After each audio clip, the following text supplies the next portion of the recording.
News Channel 5 continues with sports.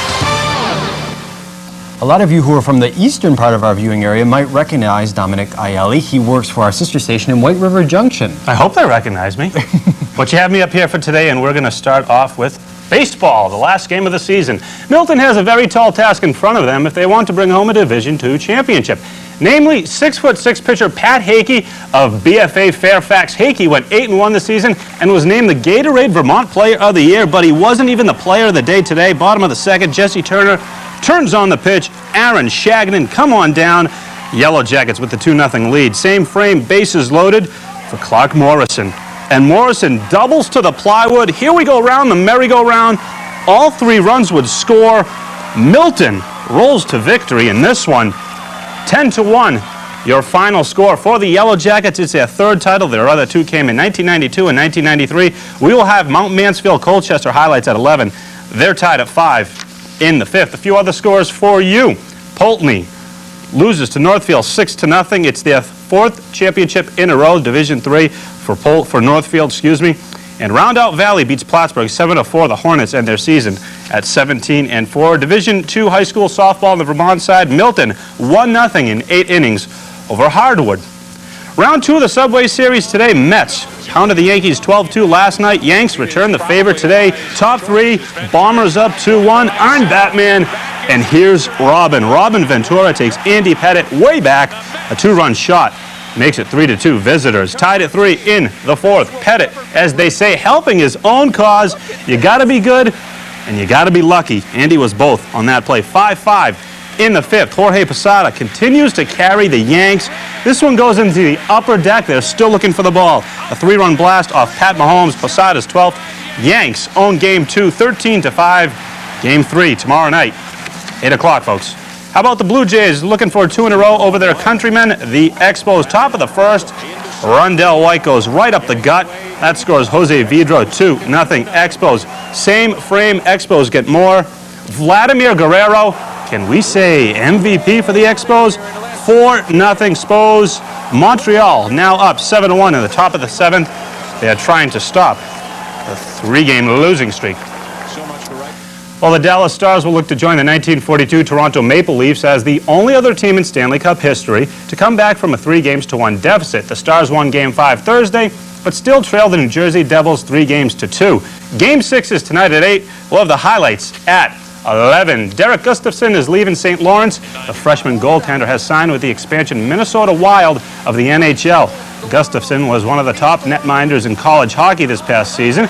He led the Saints to the Final Four before losing to Boston College. Even without Kobe Bryant, the Lakers survived a scare from the Pacers last night. Los Angeles beat Indiana 111-104 to go up 2-0 in the NBA Finals. As seen on this very station, Bryant sprained his ankle 9 minutes into the contest. He did not return. He is listed as day-to-day, aren't we all? Shaquille O'Neal was a monster once again. Shaq poured in 40 points, grabbed 24 rebounds. Jalen Rose led Indy with 30. Game 3 is tomorrow at Indiana. We will have it for you, 7:30. The French Open may have lost its luster with no Americans advancing past into the quarterfinals, but try telling that to the natives. They have one of their own to root for. To Roland Garros, Mary Pierce taking on Conchita Martinez. Pierce playing in just her 2nd Grand Slam. Her only other title was in 1995, the Australian Open. She covers a lot of ground. Match point, Martinez on her toes.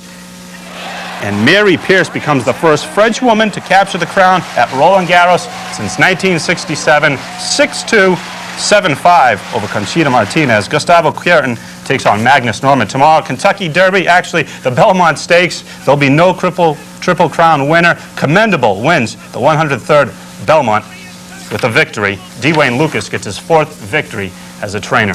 And that's it, a little bit of everything. And interesting to note, even though Mary Pierce plays under the French flag, she was born right up the road in Montreal. She was born right up in Montreal. She lives in the States, but she's a French woman, I guess, and they like her now because she won. A lot of reasons for a lot of people to be proud. Yep. We'll be right back after this. Monday on News Channel 5 Today.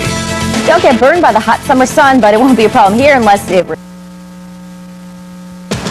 Now, News Channel 5 continues with sports.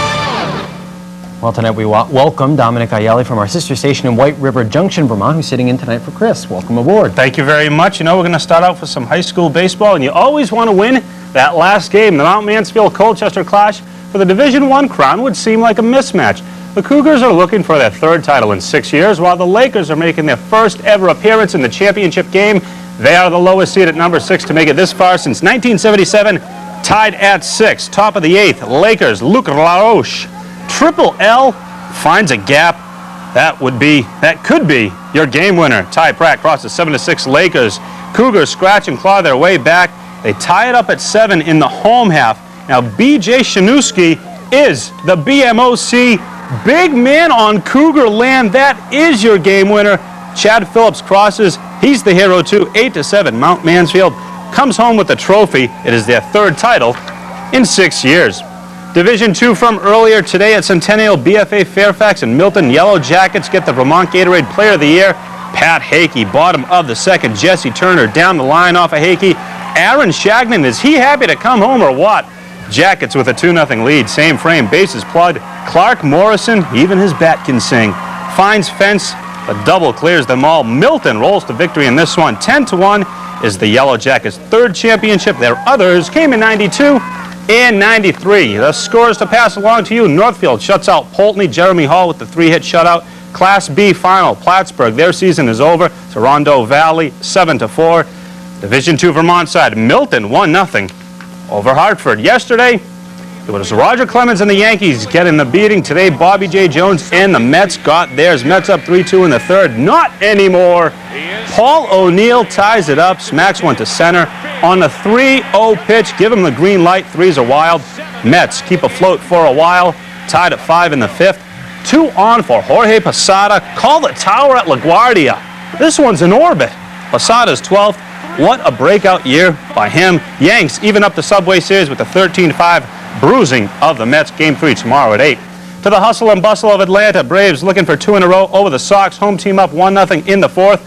A man who's living in a movie. Andres Galarraga. Arrivederci baseball. 2-0 Atlanta. Sox could not solve Terry Mulholland or the ageless Andres Galarraga. Mulholland K's Jason Varitek in the fifth.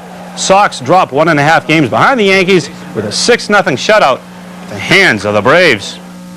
Only one other team has come back from a 3-1 deficit to win the Stanley Cup, the 1942 Toronto Maple Leafs. The Dallas Stars would like to add their name to that very short list. A win in Game 5 cut the New Jersey lead to 3-2, but this game just went into overtime, folks. Tied at 1. If we get a final, we'll pass it along to you. How about the 23rd annual Whiteface Mountain uphill foot race? Male division, Dave Hanyon, the 93 Castleton grad with a win. Nikki Kimball wins it for the women. She is a repeat.